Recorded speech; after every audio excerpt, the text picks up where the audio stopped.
Hello and welcome to the class. तो आज अपन डिविडेंड डिसीजन के एमसीक्यू स्टार्ट करते हैं। एमसीक्यू प्लस केस सिनेरियो जितने भी स्टडी मैथ में वो सारे कवर करेंगे, ठीक है। तो स्टार्ट करते हैं। Which of one of the following is assumption of Gordon model. Gordon model की कौन सी अजम्पशन है? के इज मोर देन जी होता है, रिटेंशन रेशियो कांस्टेंट होता है firm has all equity finance होता है। तो इसमें क्या होगा?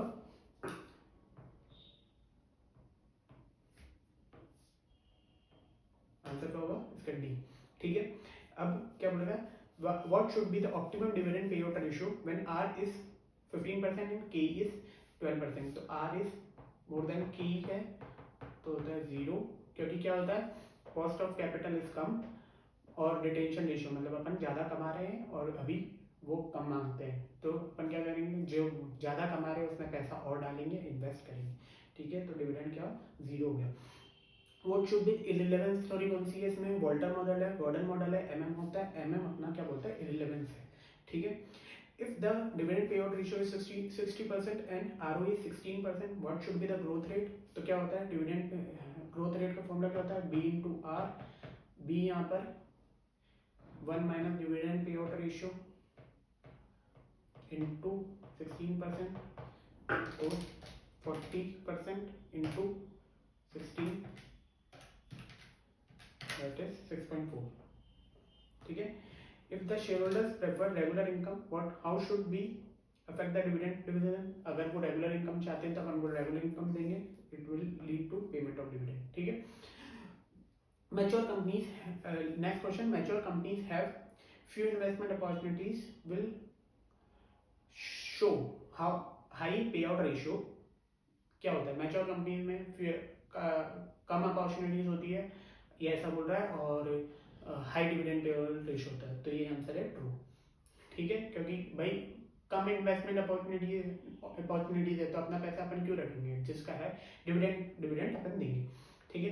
विच one of the following is limitation of lintel model? Lintel model की क्या लिमिटेशन है? सबसे पहले क्या होता है? एक तो वो जो एडजस्टमेंट फैक्टर होता है वो अपना क्या होता है? एडजस्टमेंट फैक्टर क्या है? आर्बिट्रेरी नंबर है। और मार्केट प्राइस क्या है इसमें? Does not offer market price of the share, ठीक है। तो आंसर है इसका बोथ ए एंड बी, ठीक है। Which one of the following is different option other than cash use for distributing profit? तो इसमें क्या होता है? Bonus share. अगर कैश नहीं दे रहे तो अपन बोनस शेयर दे दो, ठीक है। Which one of the following is statement is correct of the Gordon model? Gordon model का कौन सा स्टेटमेंट कर रहे हैं? आर, देखो आर इज ग्रेटर देन के ई है तो क्या होगा? आर इज ग्रेटर देन के ई है तो अपन क्या करेंगे? डिविडेंड पेयोut रेशियो तो कम कर देंगे, डिविडेंड 0 कर देंगे और प्राइस बढ़ेगा, ठीक है। इसके बाद क्या दे रखा है? Compute the EPS. ईपीएस दे रखा है ग्राम मॉडल से, तो क्या होता है इसका formula? M is to D plus E by 3। D यहाँ पर क्या है? M price 56 is to 2 into D यहाँ पर 0.6, 60% दे रखा है 0.6 ई प्लस ई बाई 3। अब इसको सॉल्व करेंगे 1/3 that is 0.333 plus 0.6 that is 0.933 E into 2 is to 56 divided by 2 divided by 0.933 that is 30.01 आ रहा है। तो अपन क्या लिखेंगे? 30, ठीक है। जो सबसे कॉमन होगा वो लिखेंगे। विच one of the not assumption of Walter model? Walter model में कौन सी अजम्पशन नहीं है कि फर्म की परपेचुअल लाइफ होती है, ठीक है। तो अपन इसको एक बार चेक कर लेते हैं कि कौन कौन से आंसर है, ठीक है। ठीक है, फर्स्ट का डी, सेकंड का सी, थर्ड का सी, फोर्थ का सी, फिफ्थ का ए, सिक्स्थ का बी, ठीक है। एक बार अपन चेक कर लेते हैं। फर्स्ट का डी, सेकंड का सी, थर्ड का सी, फोर्थ का सी, फिफ्थ का ए, सिक्स्थ का बी, ठीक है। सेवेंथ का सी, एट्थ का ए, नाइन्थ का ए, टेंथ का ए, इलेवेंथ का सी, ठीक है। एक बार देख लेते हैं। इलेवेंथ का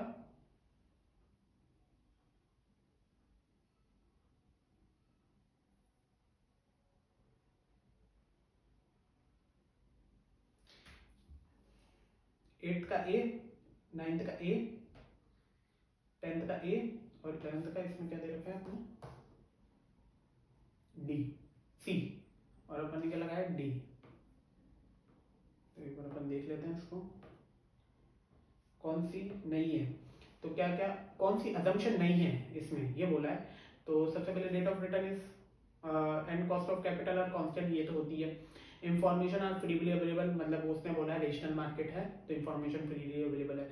और this is discrimination in tax, तो उसमें ये बोला है प्री टैक्स और पोस्ट टैक्स की वैल्यू क्या सेम रहती है, market value of the firm is same. हाँ तो इस ये वाला गलत है, ठीक है, सी वाला गलत है, हो गया, मुझसे गलती हो गई थी, ठीक है। आगे चलते हैं अपन, ये केस सिनेरियो है, केस सिनेरियो स्टार्ट करते हैं अपन, ठीक है। केस सिनेरियो के लिए सबसे पहले अपन क्या करेंगे, एक बार पहले क्वेश्चंस का आइडिया ले लेंगे, क्योंकि क्वेश्चंस का आइडिया ले लेंगे उस हिसाब से क्या है केस सिनेरियो पढ़ते पढ़ते अपना सब कुछ सॉल्व हो जाएगा, ठीक है। What should be the expected dividend निकालना अपन को 4th ईयर का, present value of expected dividend निकालनी है, मार्केट प्राइस निकालनी है 4th ईयर की, determine the present value market price निकालनी है and calculate the market price of the share निकालनी है, ठीक है। तो स्टार्ट करते हैं अपन। KGF Limited, KGF Chemical Limited, a prominent player in the chemical industry, faces a challenges in the determining the growth and dividend policy to maximize the shareholders' value. While the expectations of the significant growth in the near term and stabilization in the long run, the company must strategically manage its resources to align the investor expectations, ठीक है। KGF Chemical Limited is a leading manufacturer, ये फालतू की बात है, ठीक है। अपन यहाँ से आते हैं, इसमें जो रेलिवेंट है वो क्वेश्चन के हिसाब से कि इसमें ग्रोथ रेट दे रखी है फर्स्ट 4 ईयर्स के लिए 14%, उसके बाद नेक्स्ट के लिए दे रखी है 7% कॉन्स्टेंटली, मतलब फर्स्ट 4 ईयर में तो फर्स्ट 4 में 14% ग्रोथ है और उसके बाद क्या है 7%, ठीक है। उसके बाद क्या दे रखा है D0 कितना दे रखा है अपने को 2 दे रखा है एंड ठीक है। उसके बाद D0 दे रखा है, उसके बाद अपन को K दे रखी है 12%, ठीक है। उसके अलावा सब फालतू की बात है, ठीक है। अपन स्टार्ट करते हैं। एक्सपेक्टेड डिविडेंड निकालना है at the end of 4th year, तो क्या करेंगे D0 दे रखा है 2 × 1 प्लस अपन को ग्रोथ रेट क्या दे रखी है 0.14 की पावर 4, ठीक है। तो 1 + 0.14 square to 4, that is 1.688, 1.682 × 1.688 × 2 that is 3.379, ठीक है। ये वाला आ गया। अब सबसे इसके बाद क्या देखा present value of expected dividends, ये ध्यान रखना, एक्सपेक्टेड डिविडेंड मतलब हर साल जो डिविडेंड दे रही है उसकी प्रेजेंट वैल्यू निकालनी है, ठीक है। To be receive at the next 4 years, ठीक है। तो सबसे फर्स्ट ईयर में D0 क्या है, D0 से है ना अपन पहले निकालेंगे D1, D2, D3 और D4, ठीक है। D1 कितना हो गया अपने पास, D4 का अपन ने निकाल ही रखा है 3.3779, D1 निकालेंगे 1.14 into 2 that is 2.28, D2 निकालेंगे into 1.14 2.59, D3 निकालेंगे 1.14 2.96, ठीक है। अब अपन इसकी प्रेजेंट वैल्यू निकालेंगे, प्रेजेंट वैल्यू कैसे निकालेंगे 2.28 डिवाइडेड बाय 1. ठीक है प्लस 2.96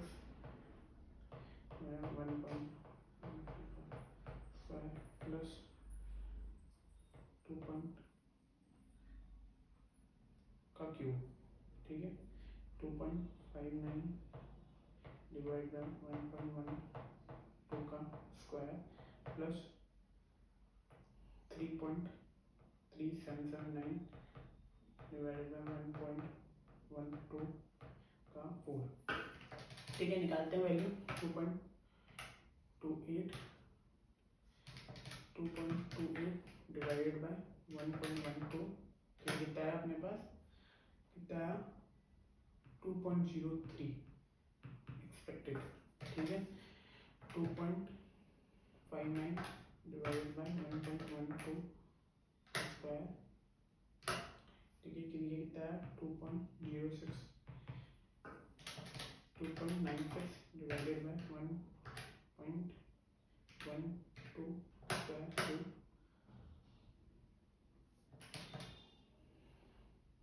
क्या निकाल लेते हैं अपन, 2.59 डिवाइडेड बाय 1.12 8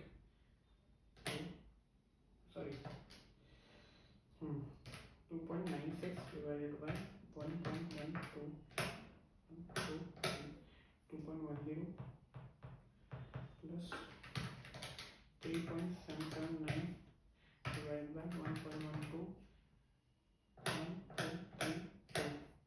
2.40, ठीक है। इन सबका टोटल करेंगे 2.03 plus 2.06 plus 2.10 plus 2.4 that is 8.59। Expected कौन सा हो गया 8.3655। थोड़ा सा कैलकुलेशन में हो सकता है ऊपर नीचे हो, तो वो चीज़ अपन जो सबसे बेस्ट रहेगा वो टिक करेंगे, ठीक है। Determine the market price of the share at the end of 4th year, तो अपन सबसे पहले इसको रब कर लेते हैं।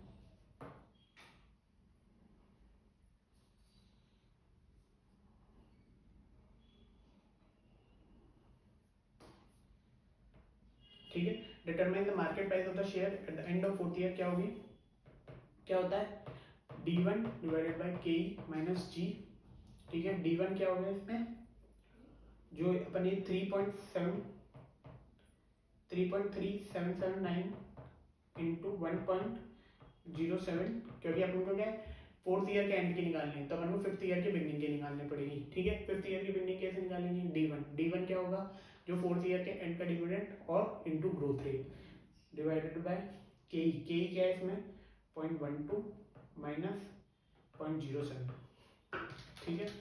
3.3779 इंटू 1.07 डिवाइडेड बाय 0.12 माइनस 0.07 कितना हो गया 0.5, दैट इज 72.28, ठीक है। नेक्स्ट क्या है, determine the present value of market price of the share at the end of the 4th year, क्या बोल रहा है। अब जो अपन ने इसकी ये जो वैल्यू निकाली ना 72.28, इसकी प्रेजेंट वैल्यू निकलवा रहा है, ठीक है। तो 1.12 का sorry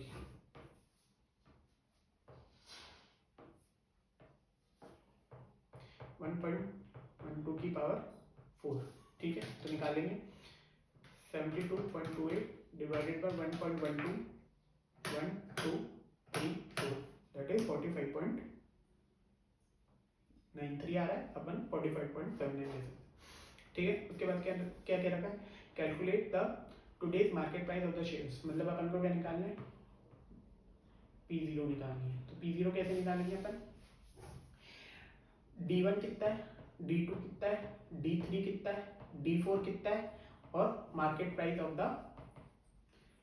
at the end of 4th year, ठीक है। तो वो कितनी है अपने पास, वो अपन ने निकाली थी 72.28। D1 D2 इन सब का प्रेजेंट वैल्यू निकालनी है, तो वो अपन ने निकाल ही रखी है। कितना निकाल रखा था अपन ने, कितनी निकाल रखी थी प्रेजेंट वैल्यू 8.3665, 8.3655, ठीक है। 8.3655 प्लस और मार्केट प्राइस प्रेजेंट वैल्यू क्या होगी 45.79, इन दोनों का टोटल करेंगे, that is 8.3655 plus 45.79, that is 54.15 आ रहा है। तो इसमें क्या है 54.33 है, तो अपन जो सबसे बेस्ट होगा वो लगाएंगे, ठीक है। एक बार अपन चेक कर लेते हैं, अपन ने क्या क्या लगाया है DBACB, ठीक है। एक बार देख लेते हैं, अपन ने सारे आंसर सही करें, DBACB, ठीक है। तो अपन ने सारे इसमें सही करें, ठीक है। MCQ सारे हो गए इसमें कंप्लीट, केस बेस्ड सिनेरियो भी हो गया अपना, और जो अपना केस बेस्ड सिनेरियो के अलावा जो एमसीक्यूज है वो भी कवर हुए, ठीक है। जो एक एमसीक्यू अपन ने गलत करा था वो एक बार देख लिया, इसमें अपन ने गलत क्वेश्चन पढ़ लिया था कि नॉट एन अजम्पशन लिखा हुआ है ना, तो उसमें ये बोलता है वोल्टा मॉडल में कि जो टैक्सेस होते हैं, टैक्स दो चाहे टैक्स मत दो, अपना जो वैल्यू ऑफ द फर्म होती है वो रिमेन सेम रहती है, ठीक है।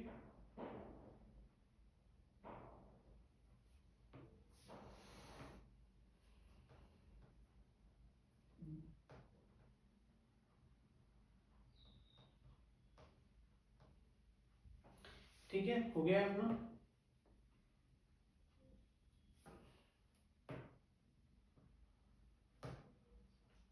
Thank you. और चैप्टर्स के भी मैं किस सिनेरियोस और ये लाऊंगा, ठीक है। तो आप कमेंट करिए अगर आपको कोई पर्टिकुलर चैप्टर्स के चाहिए या फिर कोई अगर टॉपिक पे क्वेश्चंस चाहिए, तो मैं सॉल्व कराने की कोशिश करूँगा, ठीक है। आप कमेंट में डाल दीजिएगा, ठीक है। और आप मेरे पर्सनल नंबर पर डीएम कर सकते हैं अगर आपको कोई कंफ्यूजन आ रही है। देखिए 7073507978। Thank you. और थैंक यू, और शेयर, लाइक और सब्सक्राइब।